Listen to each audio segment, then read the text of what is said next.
Hello, and thank you for joining us on Dark FM Radio. We are currently on the air.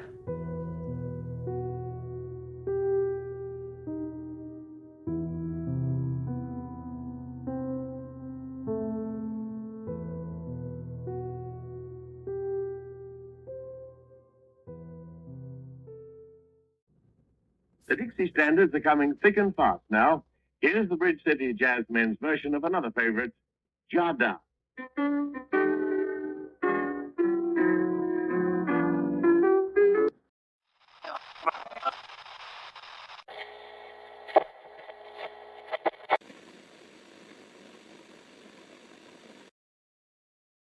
Hey, all you ghouls and goblins out there. You've tuned into Dark FM Radio. As always, I'm your host, James Blackbone. If you've listened in before, then you know what we do. But if you're new to the show, first of all, welcome. Here at Dark FM Radio, we tell stories. And not just any stories.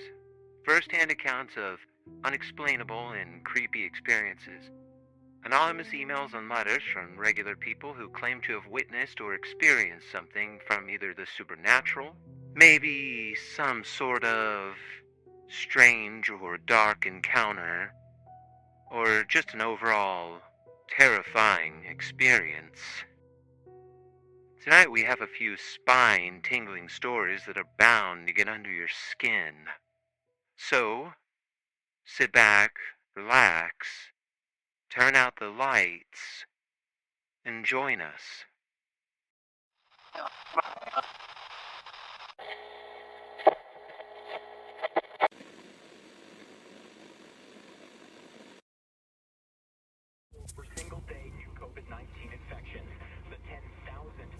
This happened about 3 years ago.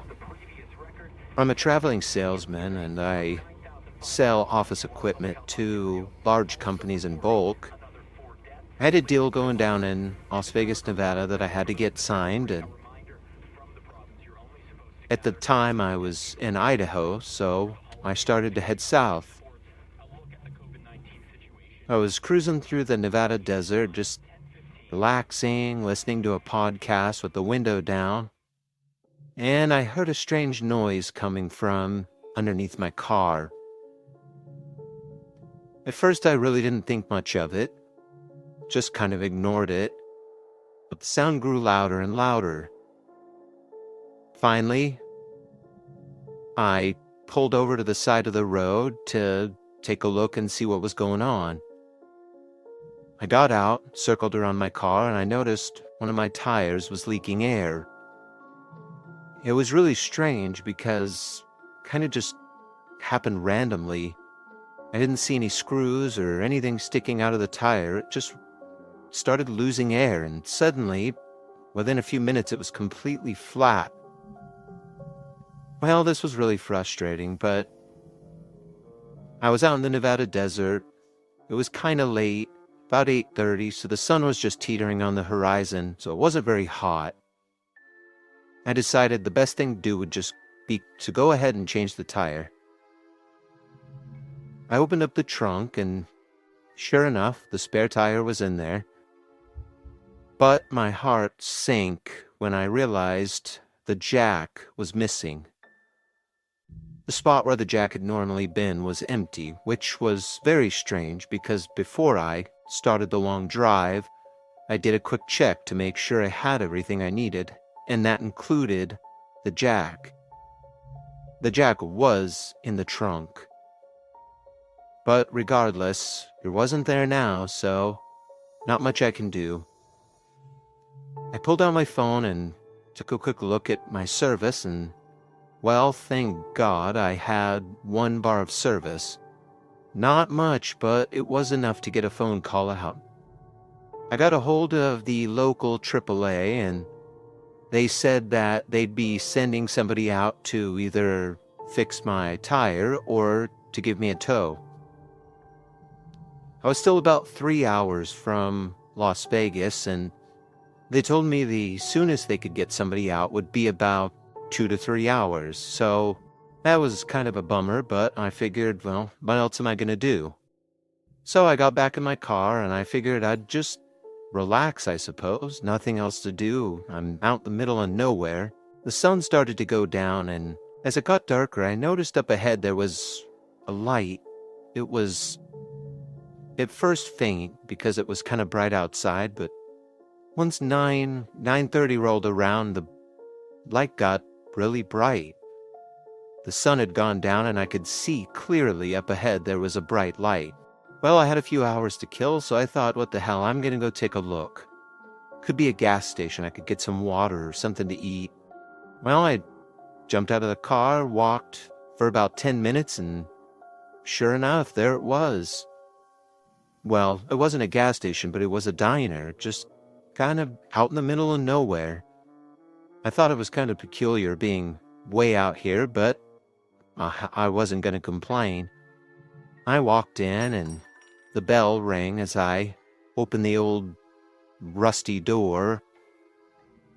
I was greeted with unusual stares from the 7 or so patrons, who quickly looked back down at their meal, coffee, or newspaper. I slowly made my way over to the counter, and there was a really pretty waitress right behind the counter, and she asked me, "What can I get you?" So I asked her if I could just get a coffee black. She told me, "No problem, I'll be right back." I sat there and kind of looked around. It was one of those old-fashioned diners, from like the 60s and 70s. At least that's what it looked like. It was just really strange, but I didn't think anything of it. A minute later, the waitress came back with my coffee, and we made small talk for, about 15 or 20 minutes. Asked me where I was from, where I was headed. I asked her about herself and the diner. She was pretty vague on both of those things, especially the diner's history. I asked how long it's been here, and she really didn't give me a very good answer. She just said, "It's always been here," which is weird, but whatever. About a minute later, I got a phone call. It was AAA. The tow truck driver was about 20 minutes out, which was a nice surprise considering it was supposed to be another 2 hours. I went to take one more final sip of my coffee, but my elbow kind of slipped on the counter, causing me to spill the hot coffee all over the bottom of my shirt, and that hurt like a son of a bitch. But it is what it is. I went ahead and paid my tab, stood up, gave the waitress a nod, and slowly walked out of the restaurant. As I walked, I kind of noticed the eyes of the patrons were just kind of following me, which was creepy, but I didn't think anything of it. I had to get back to my car. So I walked out, took the 10-minute walk back to my car. As soon as I got there, 5 minutes later, sure enough, the tow truck shows up. The guy jumps out, and he's got all his tools with him. He quickly fixes my tire, and probably 5 minutes would have taken me probably an hour, so I was glad to have him do it. And just as he was getting back in his truck, I said, "Hey, excuse me, how's the food at that diner right down the road here?" He stopped dead in his tracks, slowly turned back to me and said, "There's no diner out here." I kind of chuckled, thinking he was just trying to be funny, but he stared at me stone steady, not even a smirk. "Well," I said, just right down there." And I looked, and I noticed the light that I'd seen before was gone. It was just pitch black, endless darkness. I looked back at the truck driver, and he was already getting back in his truck. Didn't say another word, started his rig and just took off. I stood there, alone in the darkness, confused as hell. Anyway, I didn't know what to think, so I thought, I'm just gonna jump in my car and go take a look. Sure enough, there was no restaurant. I pulled up where it had been, and it was just sagebrush, nothing. Not even a foundation of a restaurant that had used to be there. It was just emptiness, darkness, desert. I wasn't sure what to think. I was obviously pretty freaked out, thought maybe I was going crazy, but I don't know. I mean, maybe I was. That is, until I reached down and touched the bottom of my shirt, there was a still wet, cold coffee stain.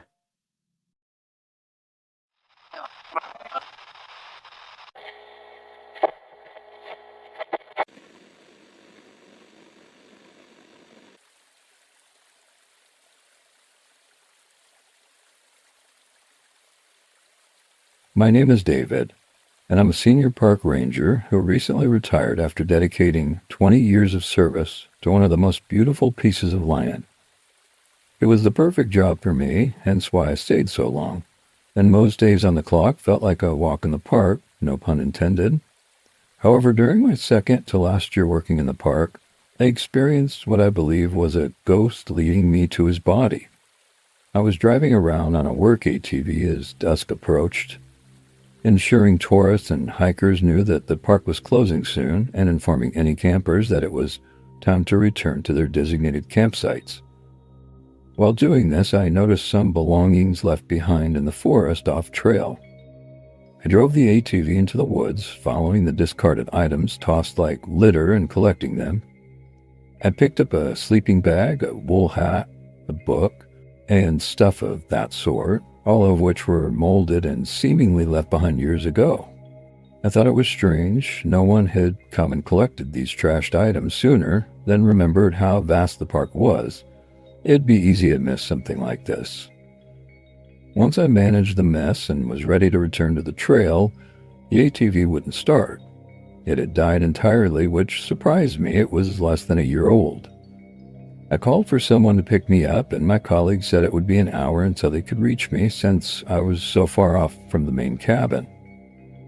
I decided to make myself comfortable and leaned against a nearby oak. That's when I heard the voices shouting in the distance. It sounded like two men arguing, except one was extremely angry while the other communicated timidly. Amid the muffled sounds, a few things said came across as clear as day. "It wasn't yours to take," and "fuck you, it was mine," indicating that the argument had reached a boiling point between the two. I called out and asked if they were all right, but I didn't get a response. That one voice kept yelling at the other with increasing anger. Though I didn't think it was feasible, the yelling grew louder and more intense than before. I started to walk in their direction to try and ease the tension for safety and courtesy purposes, but as I took my first few steps, a gunshot fired. Then everything went silent. I immediately returned to the ATV and hid behind it, calling my colleague and informing them about the potential danger. The other rangers didn't arrive until dark, and though we tried to search for the two men, we were out of luck. I returned to that area the next day to speculate in the sunlight, and that's when I found the body. I scanned what I assumed was the place they were arguing at, the rocky terrain corner of the forest. Nobody usually wanders in this area, for it's not easy to walk on, and there aren't any long-distance views like there are in the rest of the park, but I was confident that this is the area where I heard the voices come from. As I was starting to feel unlucky with my search, I stumbled across a bullet shell. It was too old to have been from what I had heard the previous day. However, hunting is prohibited in the park, so there shouldn't have been a bullet shell on the property. It encouraged me to search more extensively.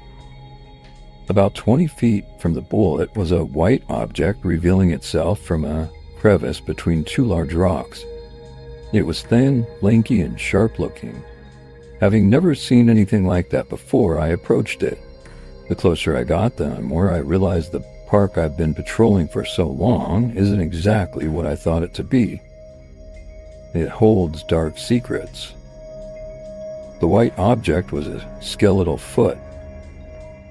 I shined a light into the dark crevice and found the rest of the body.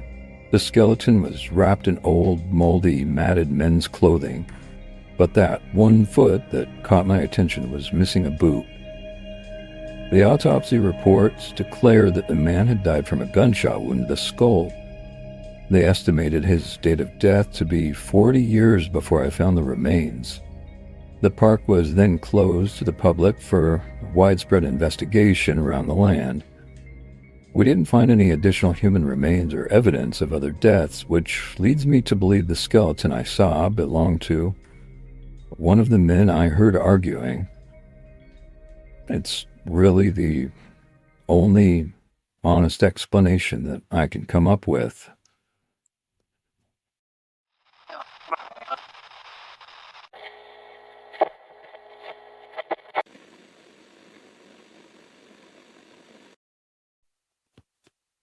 As a young boy, I encountered the most blood-chilling thing my mind could have conjured.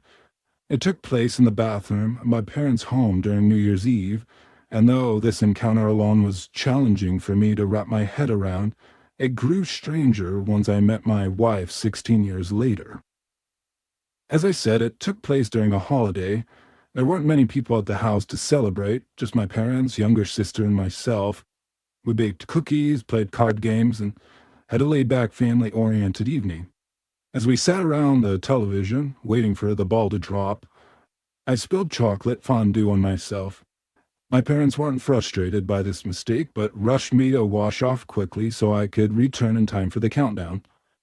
I hopped in the shower to scrub the hardening chocolate from my body, and by the time I had put on fresh pajamas, I was ready to return. I heard my family counting down from 10. I ran to the bathroom door excitedly, but stopped at the sight of strange shoes standing in my way. I slowly shifted my eyes upward, growing more fearful as I observed the unexpected company. My family was in a living room, so it was immediately evident that whoever stood in the bathroom with me was an intruder, and the intruder didn't look exactly human. It was a man wearing shiny black shoes with pointed toes, loose black dress pants, and an oversized black fur coat. His skin was also black as coal, and his eyes were a piercing yellow. He viciously smiled at me with his sharp, threatening teeth. I slowly walked backwards until my body hit the wall across the room. He didn't follow, nor did he move at all. The intruder stood there with his growling grin, taunting me with his presence. I wanted to scream for my parents, but was too terrified to make a sound. 3, 2, 1. Happy New Year, my family yelled from the other room. I slapped my palms over my face to cover my eyes, refusing to look at the being any longer. If he started to approach me, I wouldn't know what to do. I had nowhere to hide, so I just covered my eyes and prayed through it, whatever was going to happen. I heard footsteps advancing towards me, and as I heard the creaking of the bathroom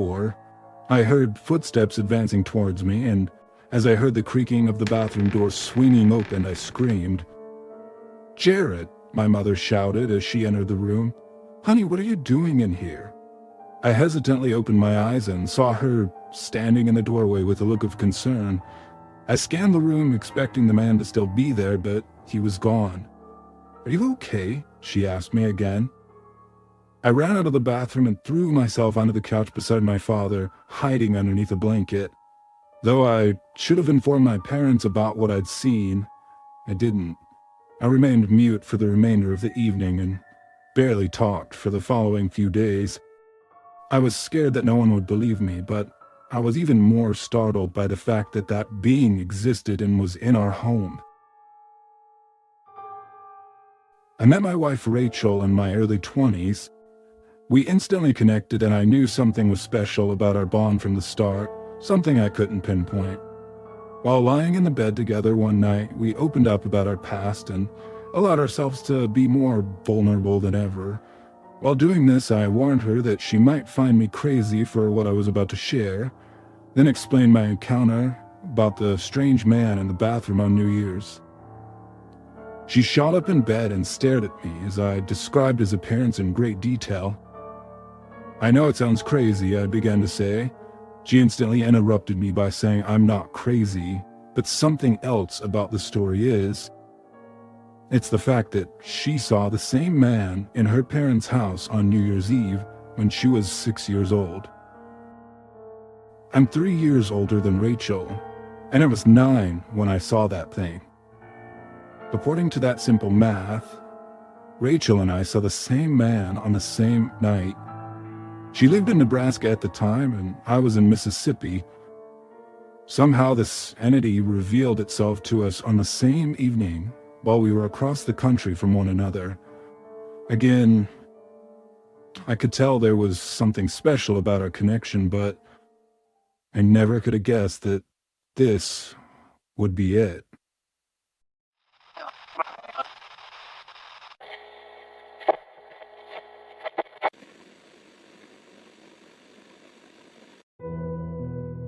Thank you for tuning in to another episode of Dark FM Radio.